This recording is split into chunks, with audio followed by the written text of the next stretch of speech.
Hello and welcome back to the Prepared Mind channel. I'm John. I'm the host. You guys, man, have I got a treat for you today. Thank you for supporting everything we do here. Thanks for that 7 cents a day over on Patreon. You guys are the best. Um, Speaking of things ridiculous, this channel is about getting prepared. It's about shit hitting the fan. That's really what everything boils down to. When you take all of the fluff, all of the hype, all of the razzle dazzle, all of the sensationalism, all of the fear, all of everything, and you just boil it down, right? Reduce it to its core element, and that is that the system that we live under, the system meaning the government, the social system, the legal system, the very logic and intellect that's supposed to bind us and help us elevate ourselves above that of vegetable matter, it is completely rotted. Now, I've got 3 news stories. I recommend you check them out, and some have video links inside. Anyways, I just want to bring to you what has been proposed by some politicians. They're proposing a 42% national sales tax. Now, you might say, who is this radical knothead, and what does that have to do with shit hitting the fan? Well, it has everything to do with it, because there is nothing anymore that is rational or makes any sense or has any plan beyond the calling for something today and worrying about how to pay for it tomorrow, or what the consequences of these thoughts are. We truly live not just in a dystopian culture and society and world. We're living in a crumbling system, a crumbling intellect. I dare not even call it intellect anymore. I mean, what do you guys think?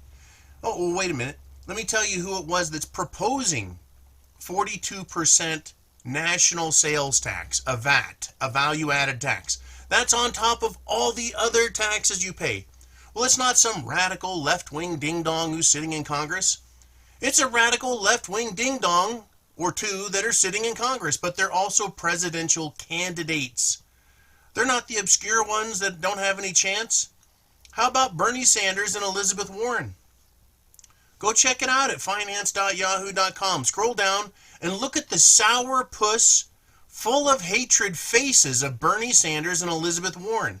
It looked like both of them just sucked on a lemon, and they like it. I mean, they are absolute troglodytes. They're imbeciles. They're imbecilic. They're just plain idiots. 42%. See, what they're trying to do is give away health care again. And they're saying, well, this is how we'll pay for it. I didn't know health care was that big of a deal again. Now, I guess it is if you're sick or if you've got medical bills. But here's an idea. When you need health care, you pay for it. When something goes wrong, you pay for it. When your car breaks down, do you get a government program to pay for it?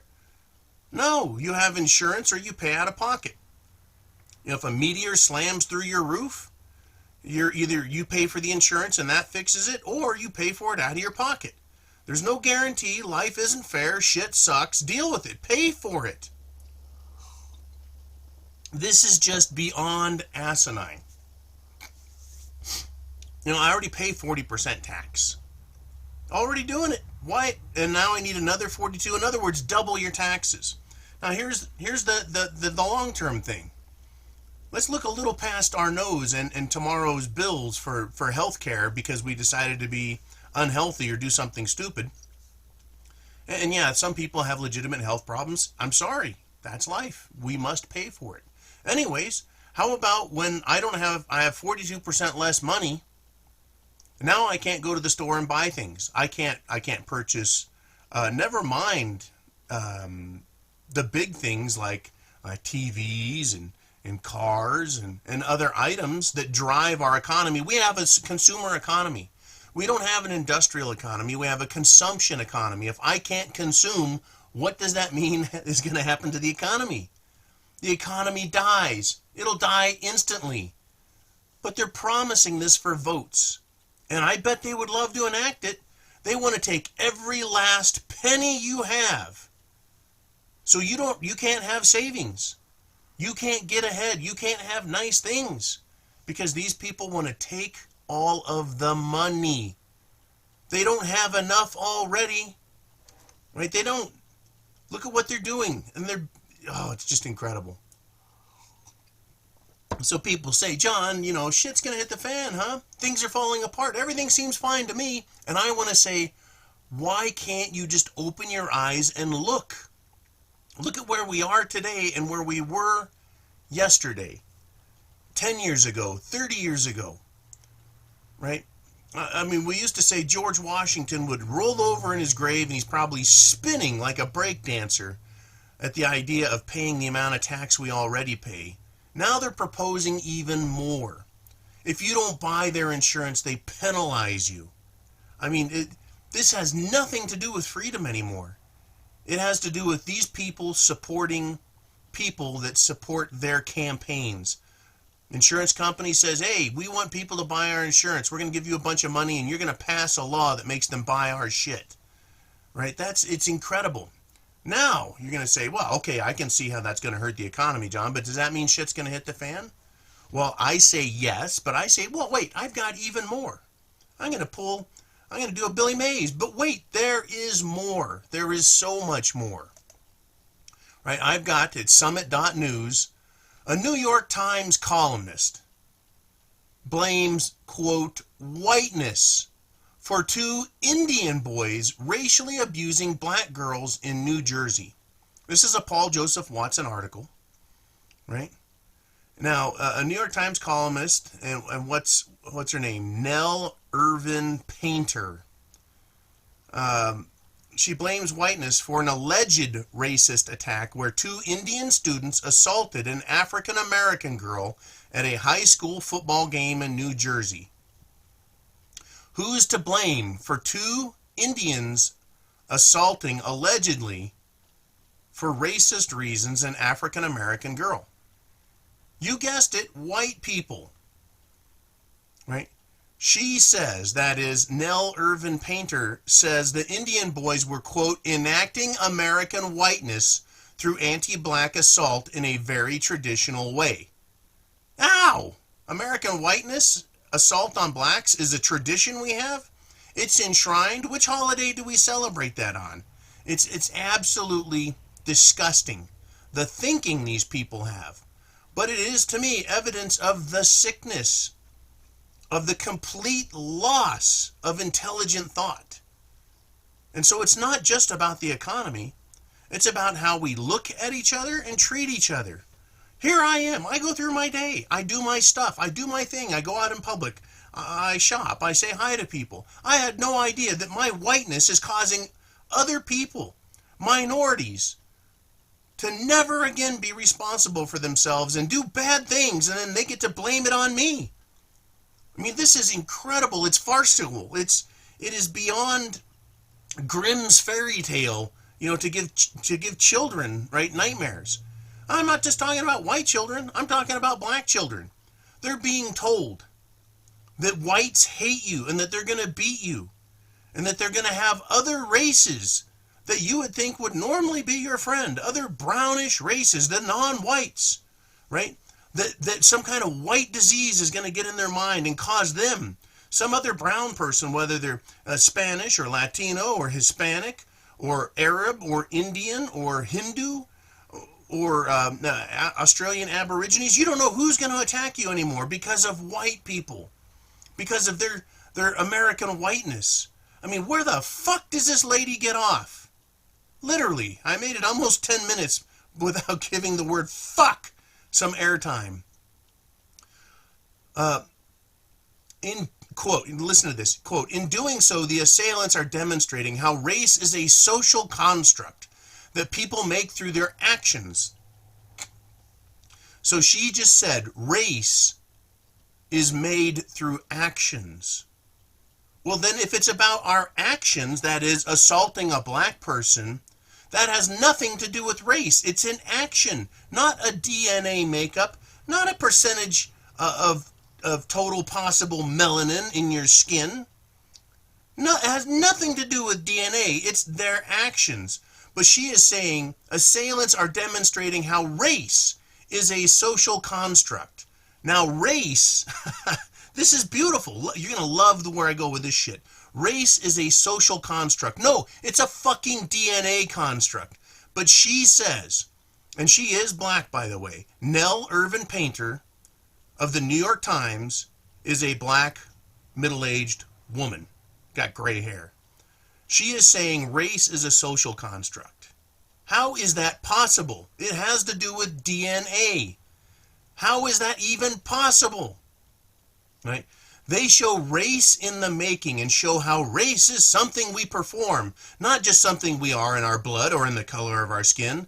That is any crime that is committed now, whether it's assault, robbery, murder, rape. It is a white social construct. Really? They teach that in school? You go to a white person's house and hide in a closet in the hallway and listen to the discussions as parents tell their kids, now go rape, assault, murder, and kill, right, and thieve and steal, and that's our race, and that's how we do it. And be sure and tell brown people about it so they do it too. And that way we think it's the bad brown people and not us white people, because this is part of our social construct. This is part of our white traditionalness. Give me a fucking break. But this is what they're teaching, folks. They're teaching that everything is the white people's fault and they will accept zero responsibility. I'm surprised she didn't make this a fucking gender thing. They were Indian boys. They were trying to put their toxic masculinity on this girl, right? And it's white boyness that did it. Fuck.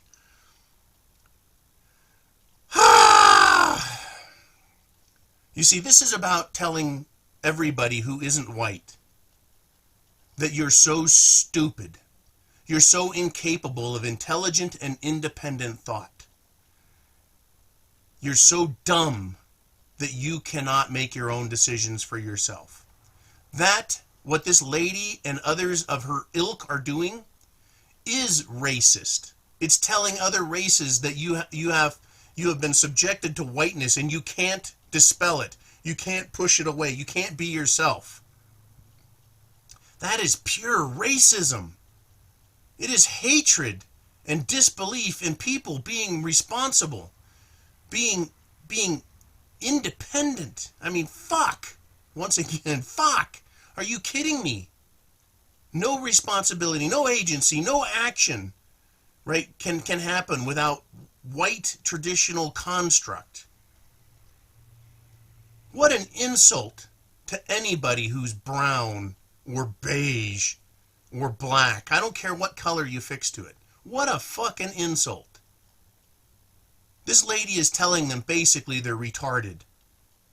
In order to not be responsible ever again, you have to claim retardation, incompetency. Literally. You see, that's why retards aren't held accountable for their actions, because they are retards. They cannot fathom and understand and deal with reality, so they make mistakes and cause pain and hurt. Right? That's why they're not given guns and driver's licenses for the most part. I'm not talking about your run-of-the-mill person who's just a little slow. I'm talking about people that are so slow and so unfortunately retarded that they are not competent. Therefore, they're not allowed to drive and own guns. They're not allowed to do things in their own name because they are wards of the state, essentially. Right? They are incompetent. That's what this lady is claiming for everyone who's brown, basing it on not something that's wrong with them, because there really is nothing wrong with them. They can fucking behave and knock their shit off, but she's saying, no, you guys are retarded. It's whiteness. Whiteness is a disease. Oh, Jesus. Right? I'm going to go back to the article. Quote, in the New Jersey incidents, the heritage or skin color of the boys suspected of the assault doesn't matter, she writes. What matters is that they were participating in this pattern and thus enacting whiteness in a very traditional way. Paul Joseph Watson writes, her entire argument appears to stem from her claim that a football game is a, quote, white space, and therefore white people are to blame for everything that happens there. I'm going to go beyond that. It's not a football game. It's not a white space at the football game. The white space is everywhere. Why would she make the mistake? Or why would he assume that they're only going to be held irresponsible as victims of whiteness at a football game? It's in a dark alley. When they if anyone chooses to do a home invasion, robbery, rape, and murder, well, that's a white space because they brought white tradition into that space. It's no longer that white spaces are white people's homes or white people's businesses. Now it's everywhere. Because all you have to do is do something bad, blame white people. It's a white space and it's part of the whiteness construct and white tradition. I mean, this is going to cause people to get into racial fight. This is divisive. This is divide and conquer. Why is shit going to hit the fan? Because not only is this idiot woman, and she's an idiot, saying these things, but other people are believing them. There are white people who are feeling guilty and like they're responsible for this, for being white. And there are people of color, of colors other than white, because white is a color. I'm pretty sure I'm a person of color. But anyways, there's people of color that are going to say, hey, look, this isn't my fault. This is white tradition. This is white culture. This is whiteness. It's not my fault. You need to go punish and put a white person in jail for the crime I committed. I am absolved of all responsibility because I am a person other than white. It is just asinine. This is going to cause more people to cause and commit crimes. You know, and it's not just an author. It's not just an editorialist or a writer at the New York Times. I've got another nice article here for you from wirepoints.org. Where hate has a home. Oak Park, Illinois. It is a Chicago suburb. They were at a board meeting, and this has been filmed, and you can click on the video in this article and listen to this stupidity, right? The woman in question is Susan Buchanan, and she goes off on people, and she is a member of government. Much like Bernie Sanders and Elizabeth Warren, she's an elected official. She has power and authority, but rather than doing things intelligent, they do things the opposite and expect intelligent, good results, right? There was a village meeting debating a statement on inclusion, particularly the term system of oppression, which some members thought might be interpreted as an unfair smear of the town's police department. That's when trustee Susan Buchanan let loose, telling the white males on the board to, quote, shut up, and much more. Watch the video, right? One of the targets of her scathing bullshit, his name was, get this, Adnan Abu Talib. He was a Palestinian immigrant. He was born in the Gaza Strip, right? And he lives here, right in Chicago, right? And this is what she said. You shouldn't have an opinion on that. That is the point. Why do you have an opinion on equity? You've never experienced oppression, so shut up. Just stop. You are not oppressed. Enough. You stop it. You are a white male. Your skin is light enough. Stop it. That's what she said to a man named Adnan Abu Talib. He wasn't tan enough for her. Right? You're a white man. This wasn't just about color. This was about gender as well. Right? And do you think that criticism of her, right, that would have been so great that she would have had to resign, that the voters of Oak Park would come out and say, get that bitch out of here? No, to the contrary. Listen to this. Buchanan supporters have come back screaming about white supremacy, terrorism, and more. Though many Oak Parkers are critical of Trustee Buchanan, the loudest voices support her. They go further and perhaps represent a majority of people in that area. A petition is now circulating, not for Trustee Buchanan to resign, but one of her opponents on the matter. That is, the white guys, one who is white and the other who is a fucking Palestinian. Trying to do some good there, right?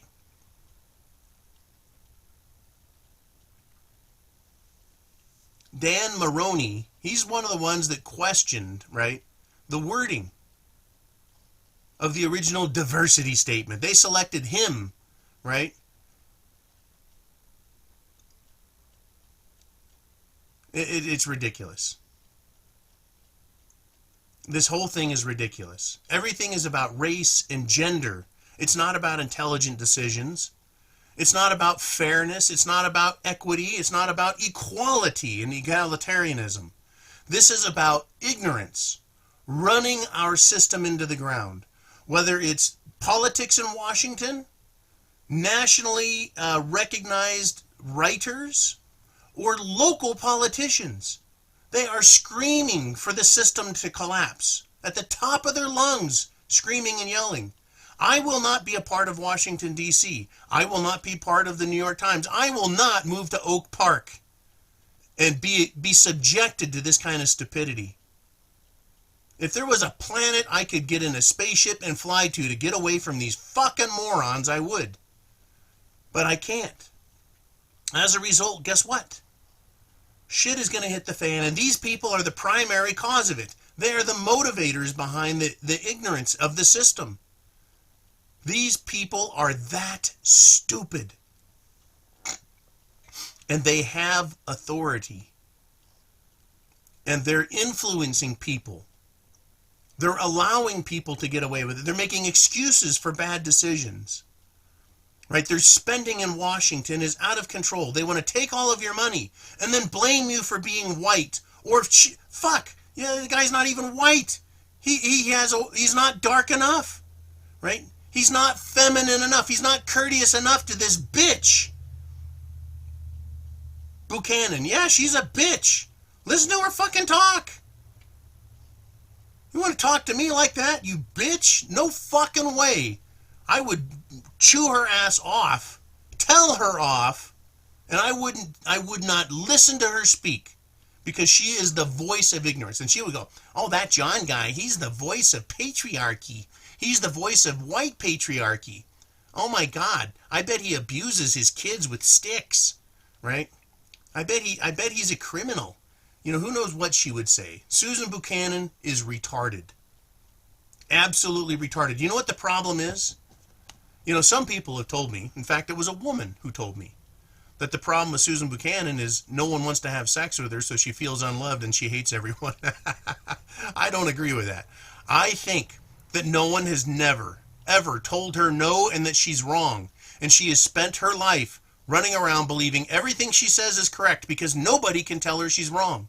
And the moment they try, she probably screams and yells like a little girl who dropped her ice cream in the dirt and screams and yells it's not her fault and she should get another one for free. All she does is scream and yell and nobody will tell her she's wrong. As a result, she's become a dominating, loud, rotten to the core bitch who has the temerity to tell a man of color that he is too white, right? Your skin is light enough to be white, therefore you are white. You can't know what oppression is. The fucking guy is a Palestinian. Now, again, if I was part of a conspiracy of Muslim immigrants to take over parts of America and institute Sharia law, I would want to see people acting this stupid, because to me, I'd be going, yep, they're ripe for overthrow. They're going to blame themselves for everything I do wrong. Right? In other words, whether we're talking about Elizabeth Warren or whether we're talking about Painter, the writer for the Times, or whether we're talking about Susan Buchanan, idiot extraordinaire. What we're looking at here is institutionalized cries of racism and institutionalizing crime and blaming whites for it and white tradition. That is going to bring America to its knees. We're already, as far as I'm concerned, on our knees, and we're waiting for the death blow across the neck. This country is on its knees intellectually, socially, morally, politically, economically.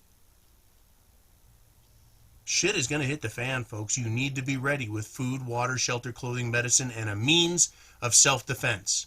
Because I guarantee when shit hits the fan, when something snaps, these people are going to blame whiteness. They're going to absolutely blame whiteness for it. They're going to blame someone else, and they're going to justify their actions, no matter how criminal, because it's not their fault. Give me a break. And then whatever government is left is going to tax you 100% of your money to pay for rebuilding because your whiteness allowed them to fail. It's asinine. Anyways, I'm going to leave it at that. What do you think? Am I wrong? Am I way off on this? Right? Hey, chance favors the prepared mind. It is yours. I mean, are you ready for this? Do you see it yet? Sheesh. I'll talk to you soon. Semper Fi, Godspeed to all. It's coming, folks. These people are on a tear, and they are a terror.